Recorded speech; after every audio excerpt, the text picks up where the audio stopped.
My dear viewers, it's the 27th of February today and I'm sorry for the delay. It looks like the last 3 sleepless nights took its toll and I've had a little bit of sleep today. Now, this reporting will be not a review of the events on the battlefront, though some very interesting events have occurred there. First, I'd like to tell you that the Russian army is already in the center of Kharkov. The city hasn't still been mopped up, actually, but there are no doubts already that today it will be cleaned out from the military men of the armed force of Ukraine who have installed there, hiding behind the non-combatants. My first piece of material today will be dedicated to the city of Akhtyrka, where by all appearances, and I now have all the proofs to affirm it, it was the local territorial guards who have provoked the fatalities among the local non-combatants. They not only provoked the fatalities, they had arranged for them. Yesterday I made a piece of material about the accident in Sumy because my relatives had called me and said, what on earth is going on? How could the Russians fire at the city for no reasons at all? As a result of my analysis, I don't have any direct evidence, but all the indirect evidence shows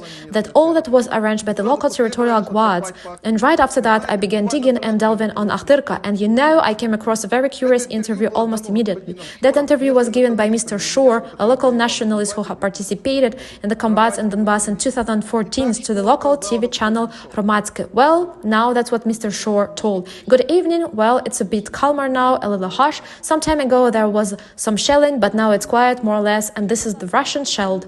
They were watching through the quadrators and they saw where they were firing. They brought down fire on the residential neighborhood. They brought down fire on Kievskaya Street. They brought down fire on Dachny housing estate. They brought down fire on a kindergarten, but thank God there was nobody here.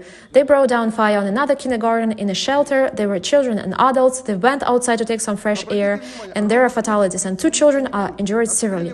Please note, we see here just the same senseless pattern. They fire on the areas that don't have any military strategic importance at all, a kindergarten, a suburb of no interest strategically. But the most important thing that has been said, a shelling and the quadrator. Everything was coordinated through the quadrator. I'd like to draw your attention once more to Mr. Shore's words. People went in a shelter and then went outside to take some fresh air, and immediately there was a shelling. And here I'd like to add to Mr. Shore's words what I've been told by those people who were in the shelter. They said that before the accident, the territorial guards had declared that the firing was expected, and they literally herded people into the shelter. And naturally, everybody ran there. They sat for a while and there was no firing. They went out to take a fresh air and there was a shelling straight away, shell throwers.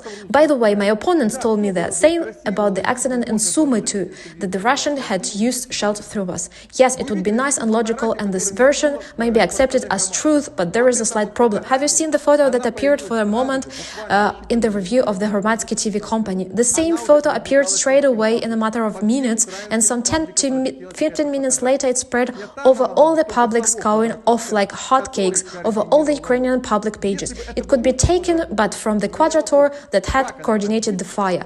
If it was a Russian quadrator, let me ask you, how come the photo appeared on the public so quickly? There could be only one answer. The quadrator was landed at once, the photo was unloaded and loaded into the internet, and it was done by those who had coordinated fire, and it was on the pro-Ukrainian publics where it appeared. There is nothing more to be said. What else proofs do you want? All that was arranged by the territorial guards of Akhtyrka, preparing their provocation. They first herded people into the shelter, watching the process through a quadrator. And as soon as people went out to breathe some fresh air, there was a shelling straight away, just as was mentioned by Mr. Shore.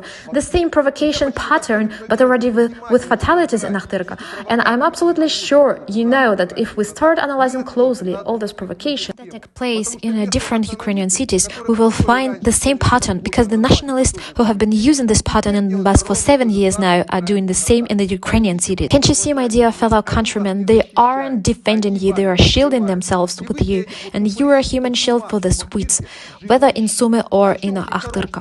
And this is a very illustrative material to be shown in the Western mass media. Accordingly, using such provocations, they are instigating and indisposing you against the Russian army. I see the inhabitants of Sumy and Akhtyrka are very emotional today, and they may not believe me. Okay, I see, do not believe, but you'll see, some time will pass and you'll calm down and begin analyzing and talking to each other, and you will understand that you are used by these wits who can themselves your gods, but actually they are but hiding behind your back because they understand that otherwise the requital awaits for them for all those crimes they have been committing, not only in Donbass but also in their hometowns, as they call it. That's what I wanted to tell you in this video. My next piece of material will be a traditional review of the situation on the battlefronts on Ukraine. Please wait for it, it will be interesting.